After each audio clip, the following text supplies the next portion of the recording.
Dear children, today I am going to explain chapter 11, First Empires. So we learned about Janapadas and Mahajanapadas and origin of empires and republics. Let's see what were the first empires. So some years after Mahajanapada or Mahapadmanabhananda, a young man called Chandragupta Maurya became the king of Magadha. He started the Maurya dynasty, a family whose members become the rulers one after the other. Chandragupta's son Bindusara and grandson Ashoka ruled over the Mauryan kingdom and extended it to include most of the Indian subcontinent. So this Chandragupta Maurya was the founder of Magadha Empire, and his son was named Bindusara and grandson Ashoka. We know very well about Ashoka. He was a very, very great, famous king, and they ruled the kingdom one by one after. Okay, the king was dead, and they extended their kingdom almost half of the subcontinent, means that our India, most parts were including in their continent or kingdom. Okay, so Mauryan Empire. So large kingdoms were called empires and the kings were called emperors. See, if the person ruled only one kingdom, he is called as a king, and the place was called as a kingdom. But if they conquer many kingdoms, then it is called as empire, and king also called as a emperor. Okay, we can even say that Chandragupta Maurya was among the earliest emperors of the Indian subcontinent.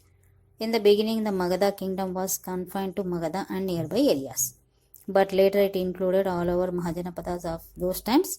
It had Hindu Kush mountains in the northwest, great Indian desert Gujarat, the Indus and Ganges valley, the plateau of Malwa, the vast forests of central India, the Krishna Tungabhadra valley, and also the Godavari valley. So see, he extended in west side, east side, and also foremost up to our Telangana in the southern side. Godavari is in South India in our Telangana, no? So he extended his kingdom even up to Telangana. Can you imagine the vastness of the empire? See, almost 2/3 parts of India was occupied or conquered by Magadha Empire or Mauryan Empire. Okay, so it is also called as Mauryan Empire because Chandragupta Maurya was the founder of the empire. Some of these areas like Ganges Valley, Krishna River Valley, Malwa, Gujarat and Punjab were very fertile and densely settled villages and towns. See, so from the ancient times, these valleys were very, very fertile lands.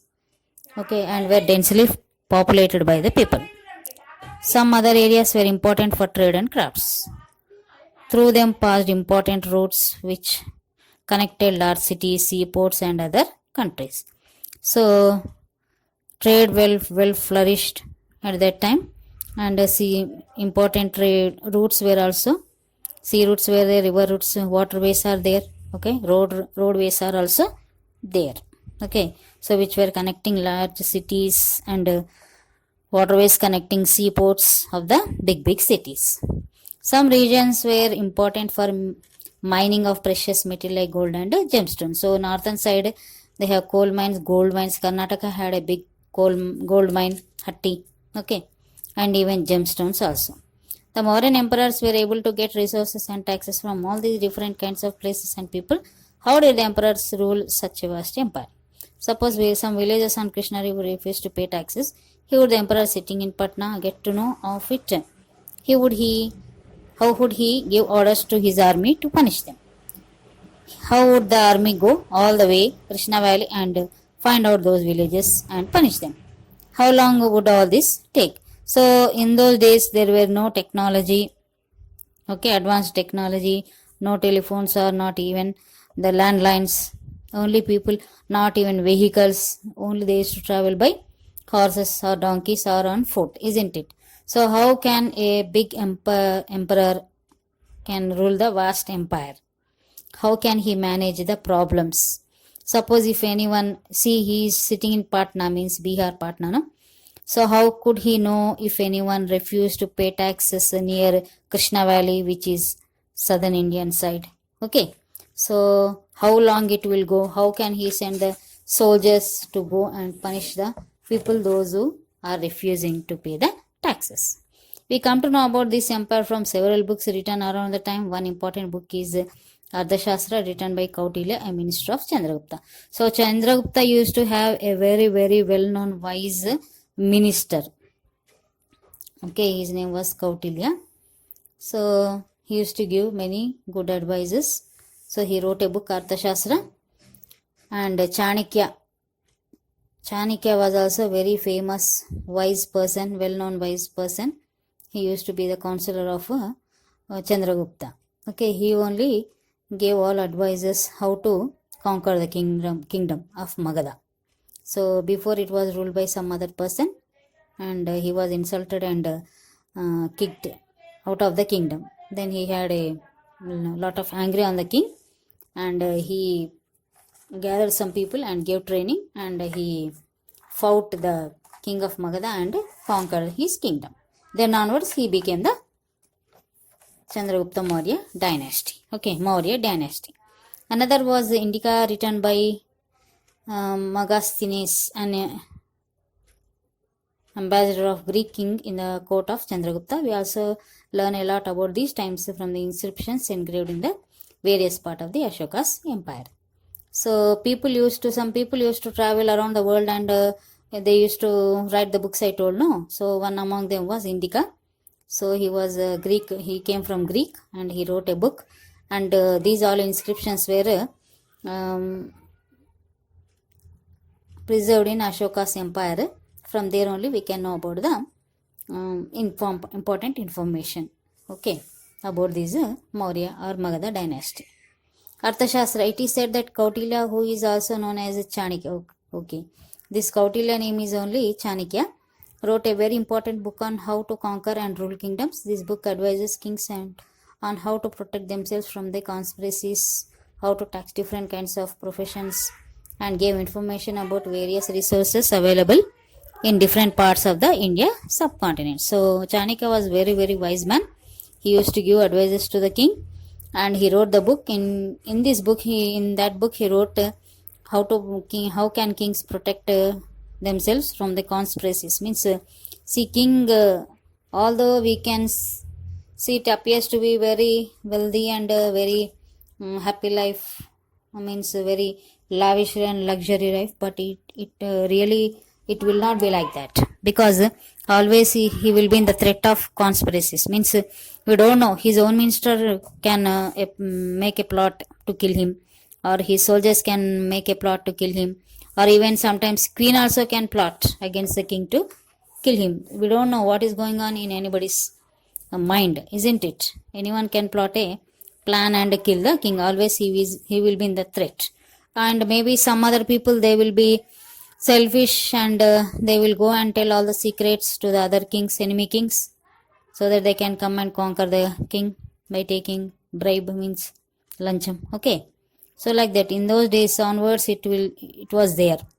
So always the kingdom and the king will be under the threat, so he can't lead a peaceful and happy life. Always he will be tension. Okay, he will be under the tension. The Mauryans, so he explained, Chanakya, he explained how can the kings protect themselves, and how they can collect the taxes from different professionals, and how can they rule the kingdom in a good manner. Like that he explained in the book Arthashastra. Okay, and the Mauryans ruled different parts of the entire differently. The area on the Pataliputra was under the direct control of empire or emperor. He appointed officials to collect taxes from the people and punish those who disobeyed the royal orders. So they used to, each of the king has a different opinion, a different style of ruling the kingdom. And Pataliputra means capital. They used to make one capital city, and king used to stay in the capital city, and he used to build big forts so that others cannot come and occupy the fort. So in those days, if any other king and enemy kings come and occupy the fort, no, so then he is to said like that he conquered the kingdom. So the king has to flee away, or he'll be surrendered to the enemy king, those who won the war. Okay, So he appointed the officials to collect the taxes from the people and punish those who disobeyed the royal orders. And there were also spies who collected information on what was going on and how the officers were looking and reported to the emperor. The emperor issues ordered which were carried by messengers to the officers. The emperor supervised them with the help of the ministers and the members of the royal family. So see, each kingdom, each king has some ministers. So on like we have ministers now, education minister is there, finance minister is there, agricultural minister, industries minister, like that. They also used to keep some ministers. So they used to give advances to the king. They used to rule their, they used to take part. They used to supervise their work.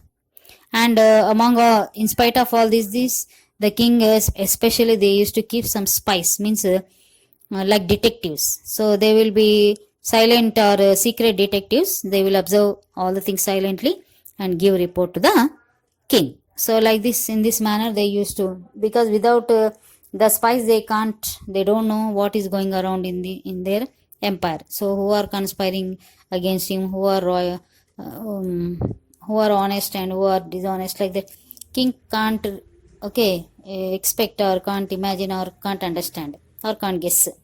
But the detectives are there, no? They will follow, they will observe them for few days and they observe their activities. If anything is suspicious, then they inform to the police. And if any, not only in his kingdom, they used to keep detectives in other kingdoms also. They used to detect, they used to find out if anything is going on, if the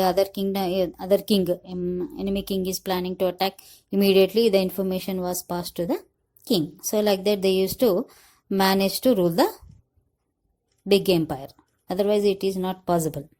So there were other areas or provinces which were ruled from the provincial capitals like Takshashila, Ujjain or Suvarnagiri. They were ruled by the royal princes who were sent as governors. They could take decisions about their provinces and probably they had own officials and army to help them.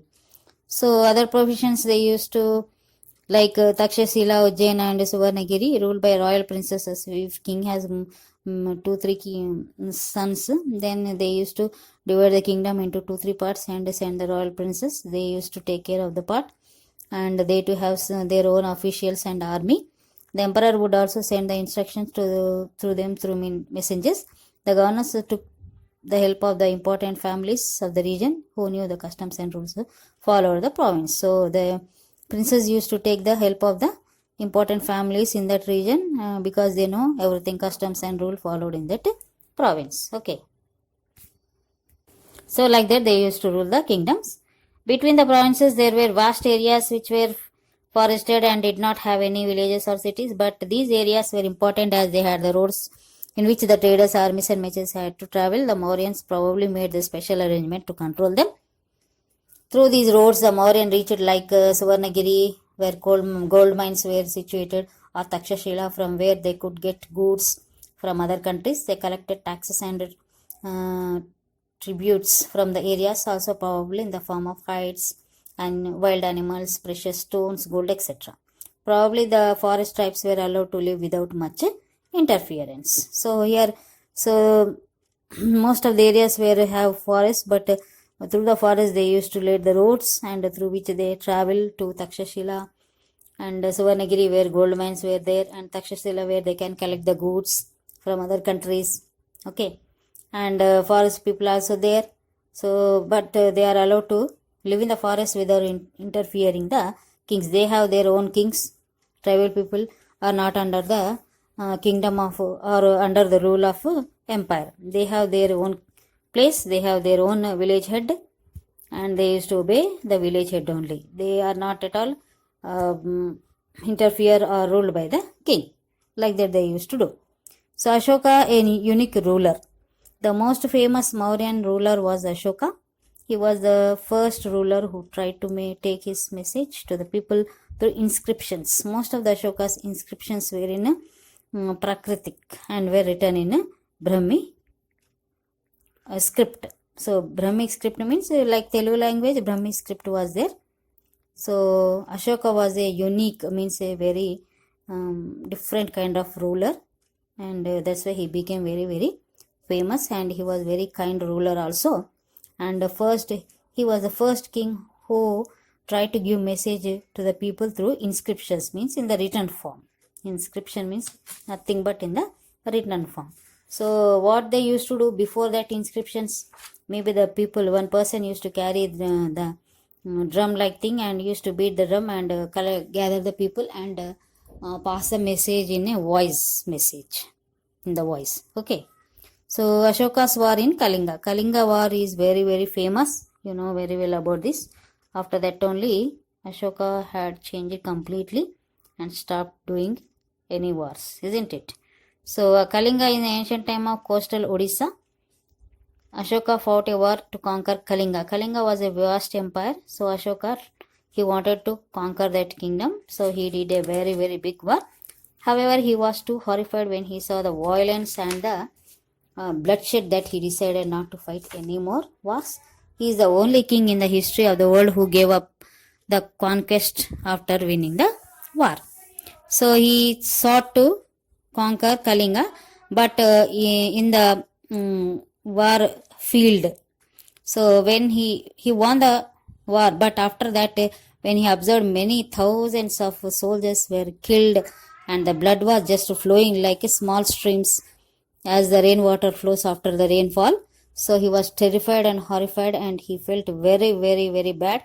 And that at that immediate moment, he took a decision that he won't do any wars, and he stopped doing wars, because in the wars nothing, maybe we won the other kingdom, but many lives are lost. So at any cost we can't give them lives back, no. So not only they are killed, their families, entire families were suffered. So that that effect will fall over the families for the generation to generations, isn't it?